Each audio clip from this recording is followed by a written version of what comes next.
Le point suivant concerne la convention de gestion avec des compétences communautaires sur l'eau, l'assainissement et les eaux pluviales urbaines entre la communauté d'agglomération et les communes. Je donne la parole à M. Patrice Febvre. C'était entre patrouille et patron, vous avez vu, hein, la patrole.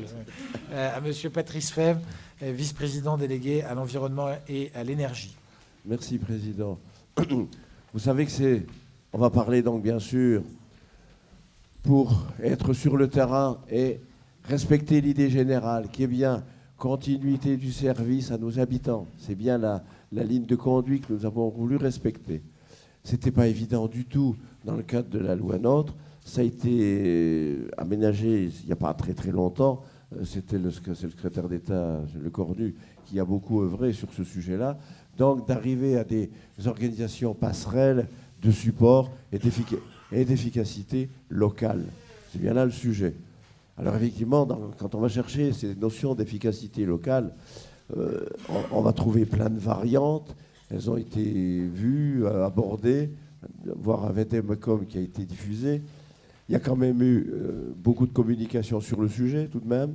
Hein. Le 4 novembre, le 7 novembre, le 25 novembre.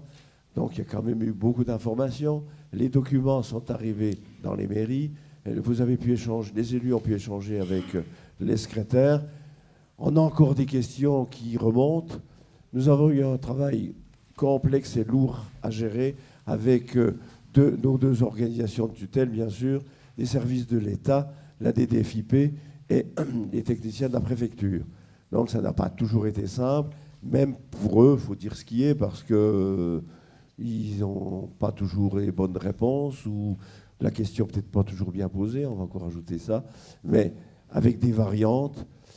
Il y a un moment quand même, une fois qu'on commence à être assez avancé, comme ce document-là, par exemple, pour d'autres détails qui ne sont pas dans la convention, vendredi en fin de journée, j'ai une responsable de la préfecture, on en arrivait à lui dire, écoutez, je vais jusqu'au bout des détails de ce que vous êtes en train de me dire qu'il faut faire. Et après, elle a capitulé, elle m'a dit, bon, écoutez, faites quand même au plus simple, au plus efficace. Et c'est ce que le président souhaite aussi. Donc il arrive un moment, on sent bien qu'à aller jusqu'au compliqué d'application et de précision, on aura le dessus. Enfin, dessus, sans en abuser. Hein. Mais je veux dire, la raison devra l'emporter dans des fonctionnements que nous découvrirons encore plus tard, parce que tout n'est pas solutionné, bien sûr. Voilà, alors ces conventions, voilà, c'est pour les soumettre cette convention type à votre avis, à votre vote. Elle est déjà arrivée dans les communes, puisque toutes les communes vont devoir les voter. Avec la particularité, il n'y a pas de convention de signer avec des syndicats, puisqu'il n'existe plus. Donc, il y a eu des négociations avec une commune, ou voire deux, mais enfin, on arrivera à faire qu'avec une commune dans un ex-syndicat dissous qui est porteur de la stratégie du syndicat, que ce soit dans son service administratif, comptable local, ou de fonctionnement technique sur le terrain, que ce soit ou assainissement. Mais l'idée générale aussi, c'est quand même de garder des valeurs.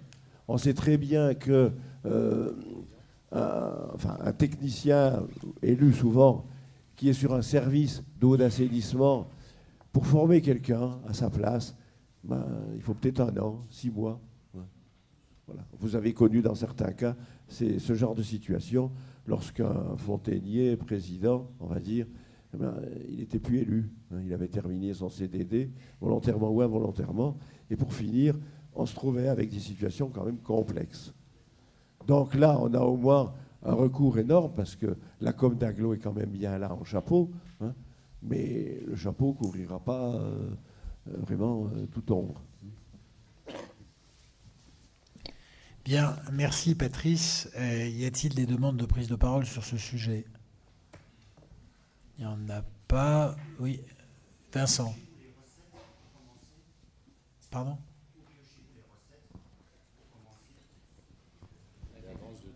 Les recettes, eh bien, on vient de voir 2 abondements en trésorerie. Hein. En trésorerie, 2 abondements, 1 276 et 1 445. C'est de l'argent pris en trésorerie. Bon, M. le Président nous a dit qu'il y avait quand même une assez grande sécurité financière aujourd'hui. Mais ça ne peut être que là, il n'y a pas de miracle.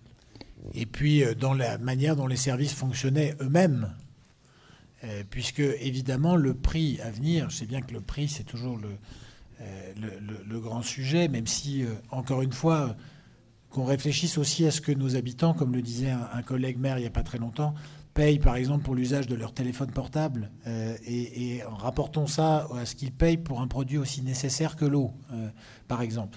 Mais si on revient sur cette question du prix, il sera d'abord et avant tout fonction de la sincérité et de l'équilibre entre ce qui sera transféré par la commune comme fonctionnement de son service, en recettes et en dépenses, et d'autre part, la nécessité des travaux à réaliser dans cette commune en fonction de la mise aux normes nécessaires dans certains cas ou pas. Donc, si concrètement, la meilleure façon d'être sûr d'avoir la stabilité des prix sur le long terme, c'est de transférer des comptes qui soient en bonne santé, et puis d'avoir fait les travaux nécessaires. Si on n'a pas fait les travaux et qu'on transmet des comptes qui sont difficilement équilibrables, forcément, il y aura à un moment donné des débats. C'est assez simple. S'il n'y a pas d'autres questions... Oui, Brigitte. Oui, je voulais juste poser une question pour l'après-convention. On en a déjà un petit peu parlé la dernière fois. Il sera question d'un zonage. Je voulais juste savoir qui va élaborer le zonage. Est-ce que ce sont les services de l'agglo ou est-ce qu'il y aura un bureau d'études? Est-ce que le bureau Espelia a terminé sa mission? Alors, sur le bureau Espelia, je leur donnerai la parole à Patrice. C'est le conseil d'exploitation qui fera une proposition, mais évidemment, après avoir échangé avec les communes, il y a malgré tout des choses qui sont... Voilà, qui vont un petit peu vers le bon sens. En matière d'assainissement comme d'eau, il y a des choses qui sont évidentes, enfin qui sont plus ou moins évidentes en fonction des bassins versants, des types de sources, des types de roches. Est-ce qu'elles sont perméables, est-ce qu'elles gardent bien l'eau ou pas, sur l'assainissement en fonction de l'utilisation des stations d'épuration. Voilà, il y a quand même des choses qui d'ores et déjà paraissent assez intuitives, mais c'est bien le conseil d'exploitation qui prendra, en tout cas, qui proposera au conseil communautaire un zonage, pour être plus exact. C'est bien le conseil communautaire qui délibérera souverainement pour la création de ce zonage, et on verra si on aura besoin d'une assistance à maîtrise d'ouvrage supplémentaire. Mais il y a déjà des éléments qui aujourd'hui sont quand même relativement intuitifs. Et on prendra évidemment en compte d'abord les considérations que j'ai évoquées, qui sont des considérations de bon sens, en termes de réalité physique des territoires, qui seront modérées et modulées par l'autre considération qu'on a évoquée avec William tout à l'heure, notamment sur l'assainissement, parce que quand même c'est bien là que le débat porte, notamment sur l'assainissement, sur la nécessité d'équilibrer parfois le prix des services pratiqués dans une commune où il y a beaucoup de travaux à réaliser, par le rapprochement avec une commune où il y a moins de travaux à réaliser, qui est beaucoup plus grosse, et les effets de lissage que ça créera mécaniquement sur la facture. Alors sur le sujet du zonage, effectivement, il faut savoir aussi zonage pourquoi, c'est-à-dire le quoi et le comment. C'est pas un zonage pour la géographie, pour un papier. Le quoi et le comment, on va trouver deux facteurs importants. L'humain des techniciens, comment on s'organise sur ce sujet-là, et le deuxième volet, la notion de ressources. Je pense à l'eau potable, toutes ces notions de maillage, donc effectivement, qui sont à réfléchir, à intégrer dans des sectorisations dignes de ce nom et judicieuses. Mais ça ne sera pas systématiquement, ça n'est d'ailleurs pas aujourd'hui forcément les périmètres des anciennes communautés de communes, c'est très clair. Ça sera des choses qui sont à la fois géographiquement, financièrement, plus pertinentes parfois. Alors quelquefois ça pourra recouper, mais il y a des fois ça ne recoupera pas du tout. Est-ce qu'il y a d'autres demandes de prise de parole? Non, on peut donc passer au vote. Oui, Michel. À la dernière...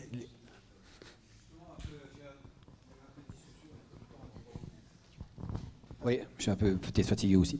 On a eu des discussions là par rapport au zonage, mais je voudrais y revenir quand même parce qu'il y a combien de communes qui n'ont pas de zonage d'assainissement? Moi, suite aux discussions, d'assainissement, de zonage pour la distribution de l'eau, j'étais sur la distribution de l'eau. Parce que, je veux dire, à partir du 1er janvier 2020, la communauté d'agglomération, elle a quand même la compétence au assainissement, mais je vais parler de l'eau. Ça veut dire que tout citoyen qui n'a pas forcément l'eau communale sera en droit de demander d'être relié au réseau d'eau communal. Moi, j'ai eu un courrier de la préfecture dans ce sens-là, les jours-ci, c'est très récent, où ils disent quand il n'y a pas de zonage, vous devez distribuer de l'eau. Alors après, il existe aussi d'autres lois qui précisent un peu que ça doit rester dans des mesures, quelque chose qui est raisonnable. Mais qu'est-ce qu'on appelle après le raisonnable, Et ça peut poser quand même un peu de soucis assez rapidement, je pense. Alors, il y a deux choses différentes. Là, on parlait de zonage en tant que rassemblement de plaques de communes. C'est pas très élégant de dire ça comme ça, mais ça permet à chacun de comprendre. Sur l'eau et sur l'assainissement, qui se recouperont d'ailleurs pas toujours, pour avoir une gestion décentralisée technique commune et une capacité à réagir rapidement. Effectivement, tu as raison de le mettre en avant. Une ressource qui globalement sera comparable, et donc par exemple des difficultés de traitement qui sont comparables, de l'eau, dans la manière dont elle sort. Et troisièmement, quelque chose qui permette d'aboutir à des prix qui soient raisonnables. Et concrètement, c'est essentiellement cette question, elle se posera essentiellement sur les petits services où il y a beaucoup de travaux à faire. Il faut dire les choses très, très simplement. Ce n'est pas sur les grands où il n'y a pas beaucoup de travaux que le sujet de avec qui on va se regrouper sera un sujet intéressant. Il ne sera pas très intéressant pour les grands. C'est plutôt pour les petits que ce sera une vraie question. Ensuite, sur la question que tu évoques, cette obligation que tu évoques, j'imagine qu'elle s'adressait aussi à la commune avant. Bon. Il n'y a pas de raison que les gens, tout à coup, se tournent vers l'agglomération en pensant que c'est autre chose que la commune, puisque je rappelle que nous ne sommes qu'un syndicat de communes. Et que, par hypothèse, les demandes qui seront formulées, en tout cas en attente d'un zonage sur un territoire, elles seront payées par ce territoire. Il faut aussi dire les choses comme ça.